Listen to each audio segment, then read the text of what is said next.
बिहार की राजनीति में पूरे 20 सालों के बाद राजनीतिक परिवर्तन अब होता हुआ नजर आ रहा है। जी हां, बिहार की सियासत में बहुत बड़ा बदलाव अब आपको आने वाले समय में देखने को मिल सकता है। पूरे 20 साल तक नीतीश कुमार की सरकार बिहार की सत्ता में काबिज रही, लेकिन अब जानकारों के मुताबिक जिस तरह से मुख्यमंत्री नीतीश कुमार की कुर्सी किसी और को मिलने वाली है, तो ऐसे में सियासत काफी ज्यादा तेज है। अब नए मुख्यमंत्री की बात हो रही है, सियासत भी बढ़ रही है, लेकिन अब यहाँ पर नीतीश कुमार की अगर बात की जाए, जो अभी सत्ता में मौजूद है, उन्हें लेकर काफी सारी बातें सामने आ रही है कि अब वो बिहार की राजनीति में सक्रिय भूमिका नहीं निभा पाएंगे।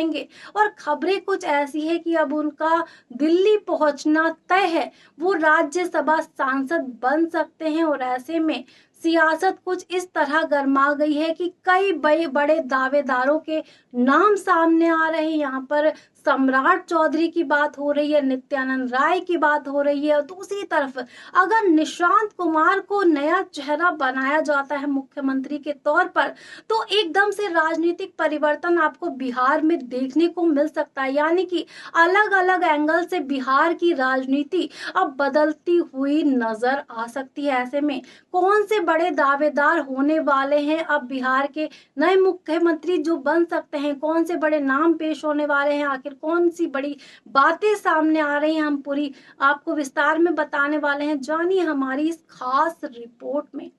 करीब 20 साल के बाद बिहार की राजनीति में बड़ा परिवर्तन होने जा रहा है। पिछले 2 दशक से बिहार में सत्ता के केंद्र में रहे नीतीश कुमार की राजनीति अब सिमटी दिख रही है। नीतीश कुमार पटना छोड़ दिल्ली का रुख कर रहे हैं। उनकी आगे की राजनीति राज्यसभा सांसद के रूप में जारी रहेगी। वहीं नीतीश कुमार के बाद बिहार का अगला मुख्यमंत्री कौन होगा, ये सवाल फिलहाल बिहार की राजनीति में बड़ा प्रश्न बना हुआ है। भारतीय जनता पार्टी के नेताओं ने 13 अप्रैल को कहा कि बिहार में पार्टी के पहले मुख्यमंत्री का नाम 14 अप्रैल को घोषित किया जा सकता है। इसके लिए केंद्रीय मंत्री शिवराज सिंह चौहान के पटना आने की संभावना है। शिवराज सिंह चौहान को भारतीय जनता पार्टी के दिल्ली मुख्यालय ने 11 अप्रैल को विधायक दल के नए नेता के चुनाव के लिए केंद्रीय पर्यवेक्षक बनाया है। वहीं उसी दिन बिहार वो पहुंच सकते हैं। और वहीं जब नीतीश कुमार के इस्तीफा देने की उम्मीद जताई जा रही है, तो 75 साल के नीतीश कुमार एक हफ्ते पहले ही राज्यसभा सांसद बने हैं। जानकारी के मुताबिक नीतीश कुमार 14 अप्रैल को सुबह 11 बजे होने वाली अपनी आखिरी कैबिनेट बैठक के बाद राजभवन जाकर इस्तीफा दे सकते हैं।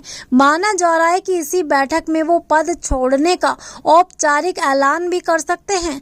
भारतीय जनता पार्टी की बिहार इकाई के अध्यक्ष संजय सरावगी ने पत्रकारों से कहा कि शिवराज सिंह चौहान 14 अप्रैल को पटना आएंगे और उनकी मौजूदगी में बीजेपी विधायक अपने नेता का चुनाव करेंगे। वहीं दिलीप जायसवाल ने कहा कि वो उनके लिए एक भावुक पल होगा। उन्होंने उम्मीद जताई कि नीतीश कुमार नई सरकार को आगे भी मार्गदर्शन देते रहेंगे। वहीं दिलीप जायसवाल में से मुख्यमंत्री पद के संभावित नामों के बारे में पूछा गया, तो उन्होंने सीधा जवाब देने से बचा और वहां पर फैसला विधायक दल का सामूहिक अधिकार बता दिया। उन्होंने कहा कि अभी किसी तरह का अनुमान लगाना ठीक नहीं और शिवराज सिंह चौहान के आने के बाद ही स्थिति साफ हो पाएगी। इसी बीच सम्राट चौधरी का नाम मुख्यमंत्री पद की दौड़ में सबसे आगे बताया जा रहा है। वो इस समय उप मुख्यमंत्री हैं और उनके पास गृह मंत्रालय जैसे अहम विभाग की जिम्मेदारी भी है। उनके बारे में अमित शाह ने पहले भी कहा था कि उन्हें बड़ा नेता बनाया जाएगा। कुछ नेताओं का कहना है कि सम्राट चौधरी पहले ही विधायक दल के नेता चुने जा चुके हैं, क्योंकि उन्हें नवंबर में इस पद पर नियुक्त किया गया था।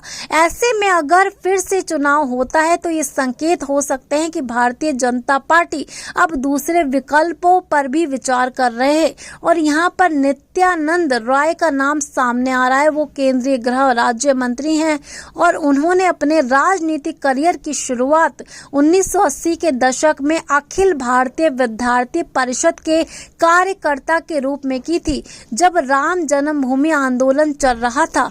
तो ऐसे में इसी बीच सबकी नजरें इस बात पर टिकी हैं कि आगे नीतीश कुमार के बेटे निशांत कुमार की भूमिका क्या होगी।